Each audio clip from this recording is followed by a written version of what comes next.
ஒரு ஜாதகம் திறக்கிறீங்க, சனி வக்ரம்னு எழுதியிருக்கு. இவர் பிறக்கும் பொழுது இவருடைய குடும்பம் பொருளாதார நிலையில் இப்போது இருப்பதை விட பின்தங்கி இருந்தது. அப்போ பூமியிலிருந்து நம்ம பக்கத்தில் இருக்கக்கூடிய கிரகங்களை பார்க்கும் பொழுது நம்ம கொஞ்சம் வேற ட்ராக்ல அப்படி திரும்பும் பொழுது சில கிரகங்கள் அப்படியே பின்னால போற மாதிரி ஒரு வீவை கொடுக்கும். இப்படி பின்பக்கமாக நகர்வது போன்ற ஒரு பிறழ்வு காட்சியை ஏற்படுத்துவது பேர் வக்ரம். கரெக்டாக 27 வயதிலிருந்து 34 வயது வரை 7-8 வருடங்கள் இந்த சனி வக்ரமானவர்கள் பாடுபட்டே தீர வேண்டும். அப்போ சனி வக்ரமாக இருந்தால் கண்ணை மூடிட்டு சொல்லிடலாம், சார் உங்களுக்கு 35 வயசுக்கு மேலே குரோத் இருக்குது, அதுக்கப்புறம் பெரிய அளவில் சக்ஸஸ் ஆவீங்க, 2 தொழில் பண்ணுவீங்க, பிஸ்னஸ் பண்ணுறதுக்கான மூடில் பிஸ்னஸ்லாம் பண்ணுவீங்க, அப்போ டோட்டலாக வளர்ச்சிகள் 35 வயசுக்கு மேலே ஆயிடுது அப்படின்னு சொல்லலாம். வீட்டில் சாந்தி, ஈஸ்வரி, சபரி, மணிகண்டன், ராஜேந்திரன், இந்திரன், ராஜேஷ் இந்த மாதிரி பேர்லாம் நிறைய இருக்குது. இடுப்பு பிரச்சனை, நரம்பு மண்டல பிரச்சனை, முதுகுத்தண்டு பிரச்சனை, கால் பிரச்சனைலாம் அந்த குடும்பத்தில் வருது.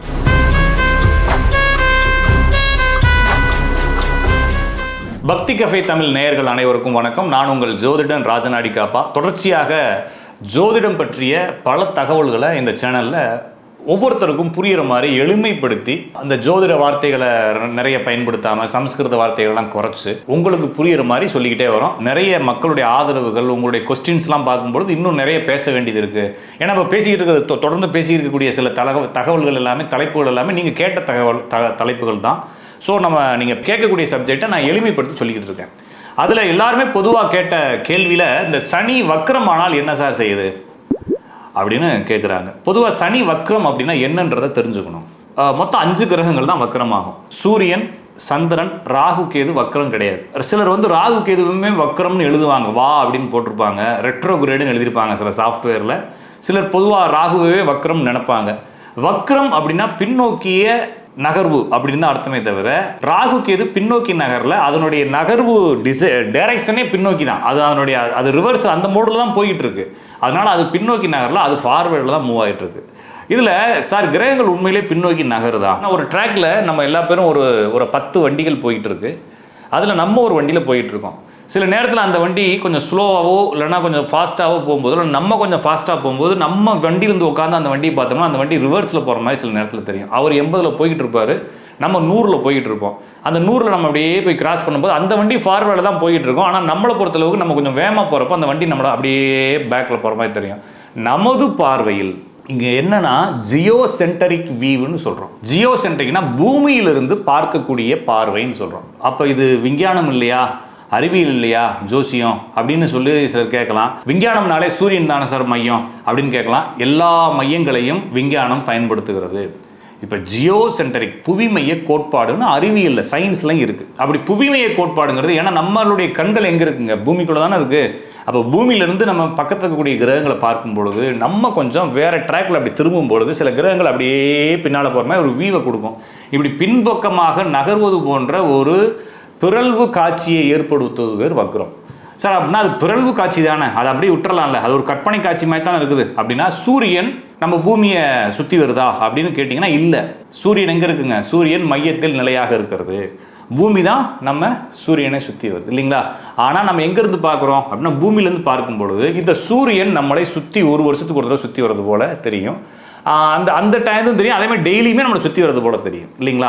அப்போ 12 ராசிகளில் சூரியன் ஒரு வருடத்துக்கு ஒரு முறை சுற்றி அதே ராசியை வந்து அடையுது. அப்போ இது எல்லாமே காட்சிகளாக இருந்தாலும் நமது காட்சி என்பது பூமியிலிருந்து தான் என்பதால் அதைத்தான் நம்ம நம்ப வேண்டியது இருக்குது. ஏன்னா நம்மளால மையத்தில் போய் நின்று கற்பனை தான் பண்ண முடியுமே தவிர மையத்திலேருந்து பார்க்க முடியாது. நாளைக்கு ஏதாச்சும் ஒரு 500 வருஷம் கழிச்சு ஒருத்தர் கணிதம் எழுதணும்னா அவர் மையத்திலேருந்து பார்க்குற மாதிரி கற்பனை பண்ணாருன்னா தப்பாயிரும் கணக்கு. அப்போ நம்ம பூமியிலேருந்து பார்க்குற மாதிரி இருந்தோம்னா ரியலாக அப்படி கரெக்டாக இருக்கும். அதனால ஜோதிடம் என்பது ரியாலிட்டியை, யதார்த்தத்தை மையமாக கொண்டு இயங்குவதால் பூமியிலிருந்து இந்த பிரபஞ்சத்தை பார்ப்பது போல கட்டமைக்கப்பட்டிருக்கிறது. எனவே ஜியோ சென்ட்ரிக் வியூவிலிருந்து பார்க்கும் பொழுது சில கிரகங்கள் முன்னோக்கியும் சில காலங்களில் அது பின்னோக்கியும் நகர்வது போல இருக்கிறது. அதில் சனி வக்ரம் என்பது மிக முக்கியமான ஒரு நிகழ்வு. பெரும்பாலும் நிறைய ஜாதகங்களில் இந்த சனி வக்ரத்தை பார்க்கலாம். சனி வக்ரம் வருடத்திற்கு 5 மாதங்கள் நடக்கும், அடுத்த வருடம் 5 மாதங்கள் நடக்கும், வருடம் 5 மாதங்கள் சனி வக்ரம் ஆகிட்டே இருக்கும். அப்போ ஒரு ஜாதகத்தில் சனி வக்ரம் இருந்தால் அதுக்கு என்ன பலன் சார்? ஒரு ஜாதகம் திறக்கிறீங்க, சனி வக்ரம்னு எழுதியிருக்கு. இவர் பிறக்கும் பொழுது இவருடைய குடும்பம் பொருளாதார நிலையில் இப்போது இருப்பதை விட, ஒரு ஜாதகத்தை ஒரு 20 வயசு 25 வயசில் பார்க்குறீங்க, அந்த ஜாதகர் அந்த காலத்தில் இருப்பதை விட அவர் பிறக்கும் பொழுது குடும்பம் பொருளாதார நிலையில் பின்தங்கி இருந்தது. இவர் வளர வளர இந்த குடும்பங்கள் வளர்ந்து வந்தது. நிறைய பேர் ஜாதகத்தை பார்த்தோன்னே சொல்லுவாங்க, சார் பையன் யோகமானவன் சார், வளர வளர குடும்பம் பெரிய அளவில் வளரும் அப்படின்னு சொல்கிறாங்க இல்லைங்களா. அதுக்கு காரணம் வேறு எதுவுமே இல்லை. லக்னத்துலேருந்து என்ன தேவையில்லை, தசாபுத்தி பார்க்க தேவையில்லை. சார் இவருக்கு அந்த தசை நடந்துருக்கு, இந்த தசை நடந்துருக்கு, யோகம் அவயோகம், சுபத்துவம் அசுபத்துவம், இதெல்லாம் நீங்கள் கணக்கு பண்ணவே தேவையில்லை. திறந்த உடனே சனி எந்த ராசியிலேருந்து வக்கரமாக இருந்தாலும் சரி, அவர் எந்த லக்னம் நட்சத்திரமாக இருந்தாலும் சரி, அதை பற்றி கவலைப்பட தேவையில்லை. சனி வக்கரமாக இருந்தால் கண்டிப்பாக அவர் பிறக்கும் பொழுது அந்த குடும்பம் பொருளாதார நிலையில் தாழ்ந்து இருக்கலாம். சார் அப்போ அம்பானி குடும்பத்தில் ஒருத்தருடைய குழந்தை பிறக்குது, அந்த குடும்பத்தில் சனி வக்கரமாயினா அவன் தாழ்ந்த அவங்க வாழ்க்கையினுடைய ஸ்டேட்டஸில் இருந்து அந்த கிராஃப் வந்து டவுனில் இருக்கும். நம்ம சொல்கிறது பொதுவாக சமூகத்திலேருந்து டவுனில் இருக்காது, அவங்களுடைய லைஃப் ஸ்டைல் இருக்கும் இல்லைங்களா, அந்த லைஃப் ஸ்டைலில் அப்படி டவுன் ஆயிருக்கும் அந்த கிராஃப். எப்போ அப்படின்னா அந்த குழந்தை பிற டயத்தில், அந்த குழந்தை வளர ஆரம்பிச்சதுக்கப்புறமா அந்த அந்த குரோத், அந்த லைன் இருக்குன்னா அந்த லைனை தாண்டி மேலே ஏறும் லைஃப். அப்போ சனி வக்ரமாக இருந்தால் ஜாதகர் பிறக்கும் பொழுது குடும்பம் பொருளாதாரத்தில் தாழ்ந்த நிலையிலும், ஜாதகர் வளர வளர ஒரு 3 வயதிற்கு மேல் குடும்பம் அப்படியே தலைத்து வரும், மேலே வரும், நல்லா வாழ்வார். சார் இவர் அப்படியே வாழ்ந்துக்கிட்டே இருப்பார். கரெக்டாக 28 வயசை தொடும் பொழுது இவருடைய லைஃப் அப்படியே என்ன ஆகும், புரட்டி போட்ட மாதிரி மாறும். வேலையில் ஏதோ ஒரு பிரச்சனையாக்கி வெளியேற்றிடும், இல்லைன்னா வேலை நல்லா முன்னேறிக்கிட்டு இருந்தால் சடக்குன்னு நின்று அந்த இடத்துலேருந்து அப்படியே ட்ராவல் ஆகும், மேலே ஏறவே முடியாது, இவருக்கு அங்கீகாரமே கிடைக்காது. இவர் போடக்கூடிய எஃபோர்ட் எல்லாமே தண்ணியில் எழுதின எழுத்து மாதிரி எழுத அழிஞ்சுக்கிட்டே இருக்கும். சார் என்ன சார் இப்படி சொல்கிறீங்க, எனக்கு சனி வக்கரமாச்சு சார். ஆமாம் சார் உங்களுக்கும் தான். அப்போ இது கடந்து போக முடியுமா, இதை சரி செய்ய முடியுமா? கண்டிப்பாக சரி செய்ய முடியாது. ஆனால் அந்த டயத்தில் நடக்கக்கூடிய க்ரோத் எல்லாமே நடக்கும். வீடு வாங்குவீங்க, கல்யாணம் பண்ணுவீங்க, வேலை மாறுவீங்க, எல்லாமே பண்ணுவீங்க. ஆனால் உங்களுக்குன்ற ஒரு பொட்டன்ஷியல், உங்களுக்குன்னு ஒரு வேல்யூ இருக்கு இல்லைங்களா, அந்த வேல்யூ உங்களுக்கு கிடைக்காமே இருக்கும். அப்போ நீங்கள் நிறைய எஃபோர்ட் போடுவீங்க, நிறைய பேரை சந்திப்பீங்க, நிறைய பார்ப்பீங்க, நிறைய விஷயங்களை செய்வீங்க. ஆனால் எல்லாமே நீங்கள் நினச்ச மாதிரி இல்லாமல் வாழ்க்கை நம்ம ஒன்று நினச்சா அது ஒரு பக்கமாக போகுது அப்படின்னு சொல்கிறோம் இல்லைங்களா, அது மாதிரி போய்கிட்டே இருக்கும். கரெக்டாக 27 வயதுலேருந்து 34 வயது வரை 7-8 வருடங்கள் இந்த சனி வக்ரமானவர்கள் பாடுபட்டே தீர வேண்டும். இந்த 7-8 வருஷங்களில் இவங்க யாரையெல்லாம் சந்திக்கணுமோ அவங்க எல்லாத்தையும் சந்திப்பாங்க. என்னென்ன எக்ஸ்பீரியன்ஸ் கிடைக்குமோ, என்னென்ன பாடங்கள் கிடைக்குமோ எல்லா பாடங்களையும் அனுபவிச்சு சரியாக 34-35 வயசில் எப்படி தான் இவங்க வாழ்க்கை மாறுச்சுன்னு இவங்க கற்பனையே பண்ண முடியாத அளவுக்கு படக்குன்னு சேஞ்ச் ஆகி இந்த 8 வருடங்கள் அவங்க என்ன வேதனைப்பட்டாங்களோ அந்த வேதனைகள் எல்லாம் இவங்களுக்கு விளைச்சல்களாக வர ஆரம்பிக்கும். அப்போ எல்லாத்துலேயும் குரோத் ஆக ஆரம்பிப்பாங்க. இந்த 8 வருஷம் யாரெல்லாம் சந்தித்து ஏமாற்றப்பட்டாங்களோ அவங்களுடைய உதவிகளோட முன்னேற ஆரம்பிப்பாங்க.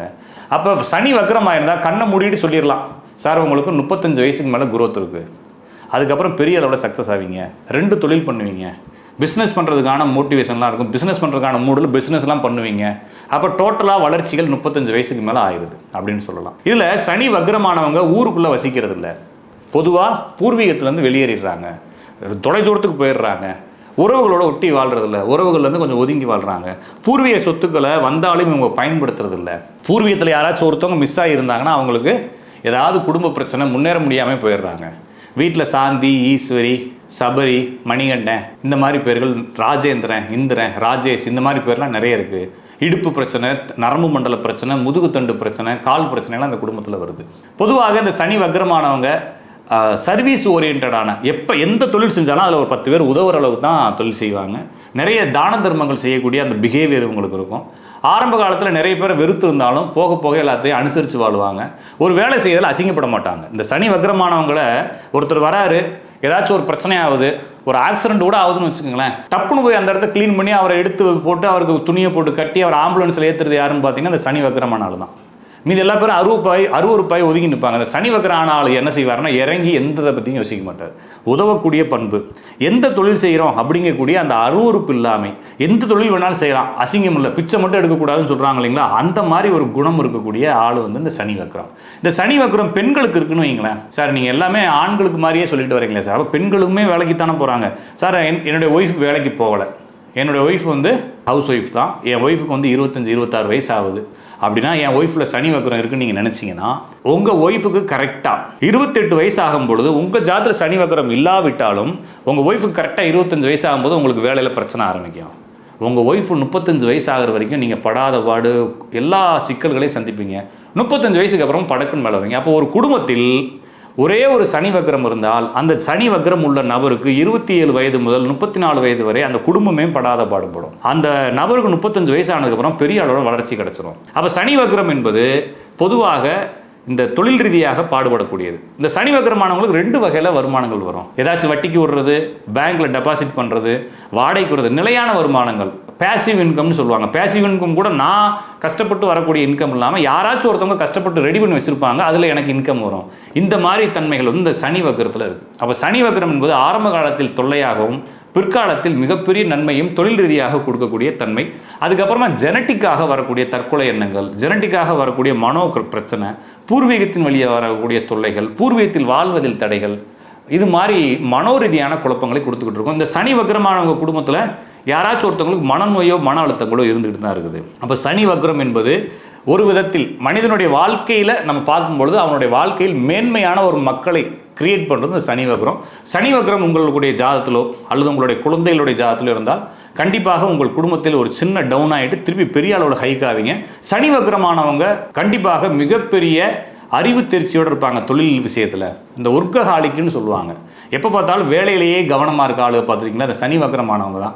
ஆனால் இவங்க ஸ்மார்ட்டாக ஒர்க் பண்ணுவாங்க. இப்போ சனி வக்ரமான ஆள் போய் 5 நிமிஷத்தில் வேலையை முடிச்சிருவான். சனி வக்ரமாகாத ஆள் 1/2 மணி நேரம் செய்வான் அந்த வேலையை. அப்போ பார்க்குறவங்களுக்கு இவன் வேலை செய்யாத மாதிரி தெரியும், ஆனால் ஸ்மார்ட்டாக ஒர்க் பண்ணுவார். அதுதான் அந்த சனி வக்ரமானவங்க தொழிலுக்குள்ளே போயிட்டாங்கன்னா கண்டிப்பாக பெரிய அளவில் சக்ஸஸ் ஆகிடுவாங்க. உங்களுக்கு சனி வக்ரமாக இருந்தால் அதை தொல்லையாக நினைக்காதீர்கள், அது உங்களுடைய அடையாளமாக மாறும். எப்பயுமே ஒரு கிரகம் வக்ரமானால் அந்த கிரகம் தான் உங்களுடைய அடையாளம். இப்போ உதாரணத்துக்கு ஒருத்தருக்கு புதன் வக்ரமாக இருக்குன்னா புதன்கிறது கல்வி. அந்த தெருவுக்குள்ளே போய் இந்த இன்ஜினியரிங் படிச்சிருக்காருல்ல அந்த பையன் யாருன்னு கேட்டால் தான் தெரியும். சனி வக்ரமானவங்கள்ட்ட போயிட்டு கேட்டிங்கன்னா உங்கள் தொழிலை சொன்னால் தான் தெரியும். இந்த டாக்டர் வேலை பார்க்குறாருல, இந்த டிரைவர் வேலை பார்க்குறாருல, இந்த வண்டிகளை விட்டு வாடகை விட்டுக்கிட்டு இருக்காருல, ஜேசிபி வச்சுருக்காருல, கொத்தனார் வேலை பார்க்குறாருல, இப்படின்னு உங்களுடைய வேலையை சொன்னால் தான் உங்களுக்கு தெரிகின்ற அளவுக்கு உங்களுடைய தொழில் அடையாளமாக மாறிவிடும். அந்த தொழிலில் நீங்கள் ஃபஸ்ட்டு கிளாஸாக வந்துடுவீங்க உங்கள் ஏரியாவுக்குள்ளே. அதனால் சனி வக்ரமாக இருந்தால் வேலையில் கான்சன்ட்ரேட் பண்ணுங்கள். உங்களை அடிச்சுக்க ஆளும் இல்லைன்னு ஒரு முடிவுக்கு வாங்க. உங்களுடைய வேலைகளில் புதுமைகளை செய்யுங்கள். கண்டிப்பாக நீங்கள் பெரிய அளவில் சக்ஸஸ் ஆகலாம். தொடர்ந்து நிறைய வீடியோக்களில் சந்திப்போம். நன்றி, வணக்கம். நான் உங்கள் ஜோதிடன் ராஜநாடி காப்பா. இந்த வீடியோ உங்களுக்கு பிடிச்சிருந்தா லைக் பண்ணுங்க, ஷேர் பண்ணுங்க, கமெண்ட் பண்ணுங்க. மறக்காம பெல் பட்டனை கிளிக் பண்ணிட்டு பக்தி கஃபே தமிழ் சேனலை சப்ஸ்கிரைப் பண்ணிடுங்க.